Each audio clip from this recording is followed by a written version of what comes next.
여러분, 알싸한 맛과 향으로 익숙한 생강이 노화를 늦춰주는 효과가 있다는 사실 알고 계셨나요?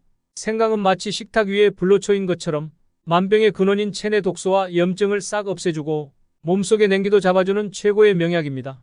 이에 대한 신빙성 있는 사례 중 하나가 300년 전 조선 최고의 장수왕 영조입니다. 당시 왕들의 평균 수명이 46살이었던 반면 영조는 83살까지 살아남아 그 효능이 입증되었다고 할 수 있습니다. 그 비밀은 생강 속이 강인한 면역력에 있었습니다. 면역력은 우리 몸을 다양한 세균과 바이러스로부터 지켜주는 방패 역할을 하며 건강한 삶에 있어서 가장 중요한 역할 중 하나입니다. 특히 최근의 사건들에서도 알 수 있듯이 면역력이 떨어진 노년층에서의 사망률이 높게 나타나고 있습니다. 미국 보스턴대의 연구에 따르면 평균 연령 106세의 장수 노인들의 혈액에는 놀라운 사실이 있었습니다. 그들의 면역세포는 20대부터 80대까지 다른 세대의 성인들보다 훨씬 민첩하고 적응력이 뛰어나다는 것이었습니다. 이는 면역력이 높은 사람들이 더 건강하게 장수한다는 결과를 보여주는 것으로 해석됩니다. 그렇다면 이렇게 중요한 면역력 문제를 해결할 수 있는 것이 바로 생강이라는 거죠. 그러나 생강을 제대로 섭취하지 않으면 오히려 기저질환을 악화시키고 간세포를 공격하여 간암을 유발할 수 있다고 합니다. 생강을 올바른 방법으로 먹는 방법에 대해서는 오늘 영상을 통해 알려드릴 예정입니다. 끝까지 시청하시면 생강과 함께 섭취하면 노화를 늦춰주고 면역력을 향상시킬 수 있는 2가지 음식과 특별한 레시피, 그리고 생강을 잘못 다루면 독이 될 수 있는 부분과 보관 꿀팁까지 모두 알게 될 것입니다. 자, 그럼 시작하겠습니다. 생강과 함께 먹으면 보약되는 음식. 첫 번째는 생강 계피차입니다. 이 차는 영조시대의 장수왕 영조가 자주 마셨던 것으로 알려져 있어요. 생을 다할 때까지 꾸준히 찾았던 궁중 약차 중 하나로 생강 계피차가 꼽히죠. 생강은 몸에 열을 불어넣어주기 때문에 이를 통해 기력을 보강하고 체온을 유지하는 데 도움이 되었던 것으로 전해져요. 이렇게 추운 계절에는 체온이 1도만 낮아져도 면역력이 30% 떨어진다고 하죠. 이로 인해 혈관이 수축되고 혈액순환이 둔화되며 면역세포의 양도 감소하게 되어 감염성 질환의 위험이 커지죠. 특히 체온이 낮아지면 암세포가 번식하기 좋아진다는데요. 그래서 생강 계피차는 생강 속의 진저롤과 쇼가올 성분이 체온을 높여 혈관을 확장시켜주고 혈액순환을 돕는 효과가 있습니다. 게다가 계피의 따뜻한 성질이 몸을 따뜻하게 만들어주죠. 특히 추운 날씨에는 이러한 차가 큰 도움이 될 수 있어요. 이렇게 생강 계피차의 효능을 극대화하기 위한 꿀팁도 몇 가지 있어요. 먼저 생강을 드시기 전에는 껍질을 벗겨주세요. 껍질은 찬 성질이기 때문에 따뜻한 성질의 생강과는 조금 다르게 작용하게 되어요. 그리고 효능을 높이기 위해 생강을 편으로 썰어 말리는 것도 좋은 방법이에요. 말리거나 열을 가하면 생강의 효능이 무려 10배로 증가한다고 해서요. 만약에 만들기 귀찮다면 말린 생강을 가루로 만들어 냉동 보관해두면 요리할 때 간이나 잡내를 제거하는 데에도 활용할 수 있답니다. 이제 생강 계피차를 만들어 볼까요? 말린 생강 5쪽, 작은 계피 1조각, 꿀소량, 그리고 뜨거운 물 400ml를 준비해 주세요. 생강과 계피를 컵에 넣고 뜨거운 물을 붓고 10분에서 15분 정도 우려내면 완성이에요. 진한 맛을 원하면 더 오래 우려내셔도 되지만 조금 연하게 만들어 매일 꾸준히 마시는 것을 추천해드려요.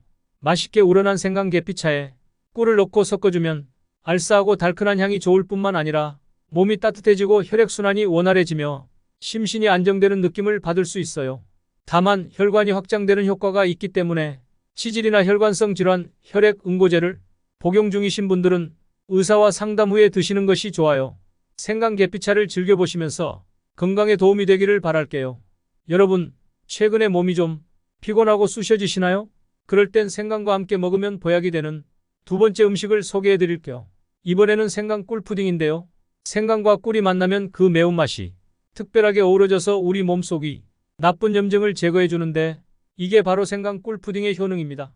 특히 만성 염증은 노화의 주요 원인 중 하나로 여겨져서 몸속에서 제거하는 게 중요한데 생강과 꿀이 함께 들어간 이 디저트는 그런 면에서 최고의 궁합이에요. 이거 외에도 꿀은 항산화 효과가 뛰어나서 몸속 염증으로 인한 노화뿐만 아니라 피부 표면이 외부 노화도 막아주는 역할을 해줘요. 이제 생강 꿀 푸딩을 만들어 볼 텐데요. 먼저 껍질을 깐 생강 50집과 우유 200ml, 꿀 1티스푼, 소금 1꼬집 준비해 주세요. 물을 넣은 찜기에 김이 나도록 불을 올린 다음 껍질을 깐 생강을 강판에 갈아주세요. 갈린 생강은 체에 담아 눌러주거나 면포로 싸서 즙을 내려줍니다. 그리고 우유를 전자레인지에 돌려주는데요. 이때 온도가 60도에서 70도 사이가 되도록 데워주시면 됩니다. 너무 뜨거우면 생강이 전분이 익어버릴 수 있으니까 주의하세요. 이렇게 데운 우유에 꿀과 소금, 생강즙을 넣고 꼭 한번 저어주세요. 그 다음에는 김이 올라간 찜기에 그릇을 올려주고 접시로 덮어주면 됩니다. 10분간 중불로 쪄주면 건강에 좋은 생강 꿀푸딩이 완성되는 거예요. 이렇게 만들어진 생강 꿀푸딩은 따뜻하게 먹으면 부드럽게 즐길 수 있고 냉장고에 34시간 정도 넣었다가 꺼내면 더 탱글탱글한 식감을 즐길 수 있답니다. 생강의 향과 꿀의 달콤함, 목넘김까지 부드러운 생강 꿀푸딩은 몸을 따뜻하게 해주고 면역력도 높여주면서 염증을 제거해주는 디저트랍니다. 한번 만들어 보시면 좋을 것 같아요. 여기서 잠깐, 생강은 정말 좋은 보약이지만 보관 방법에 따라 독이 될 수도 있어서 조심해야 해요. 생강은 수분 함량이 높아서 쉽게 썩거나 곰팡이가 생길 수 있는데 이럴 때는 썩은 부분을 도려내고 사용하려는 생강을 깨끗하게 세척하는 게 중요해요. 하지만 썩은 생강은 샤프롤이라는 독성 물질을 만들어내요.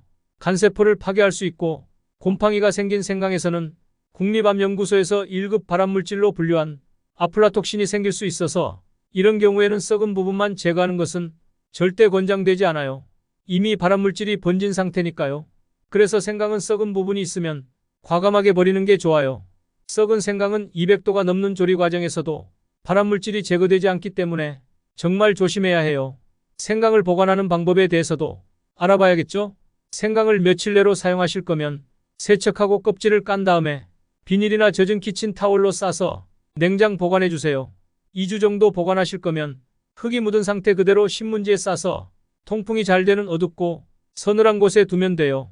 장기 보관이 필요하다면 생강을 씻고 껍질을 벗겨내고 적당히 도톰하게 썰어서 말리고 그 후에 지퍼백에 담아 냉동 보관하면 됩니다. 그리고 생강도 좋지만 과하게 먹으면 좋지 않아요. 하루 섭취량은 최대 10지을 넘기지 않는 게 좋아요. 말린 생강의 경우 수분이 날아간 만큼 하루 최대 23지가 적당하니까 이걸 기억하셔서 섭취하시면 좋아요. 단, 이미 당뇨약을 복용 중이거나 인슐린 주사를 맞고 계신 분들은 특히 일일 섭취량 이상이 생강은 피하는 게 중요해요. 당뇨약과 인슐린이 이미 혈당을 낮추는 역할을 하고 있기 때문에 생강까지 먹으면 혈당이 너무 낮아져서 저혈당 쇼크가 올 수 있기 때문이에요. 조심하시고 건강을 챙기세요. 오늘은 생강과 함께 먹으면 좋은 음식으로 생강 계피차와 생강 꿀푸딩을 소개했어요. 그리고 썩거나 곰팡이 핀 생강은 돌려내지 말고 버리는 게 중요하다는 점도 알려드렸어요. 생강 보관법은 기간에 따라 냉장, 실온, 냉동으로 나뉘어져 있는데 이걸 잘 기억하시면 좋겠죠? 오늘 소개한 음식과 꿀팁은 모두 생강 효능을 극대화할 수 있는 것들만 엄선해서 소개했어요. 이런 방법대로 생강을 꾸준히 섭취하면 몸이 어떻게 달라지는지 느끼실 수 있을 거예요. 만약에 내용이 도움이 되셨다면 구독과 좋아요, 알림 설정도 부탁드립니다. 주변에 있는 소중한 분들에게도 영상을 공유해 주세요. 오늘도 건강하고 행복한 하루 보내세요.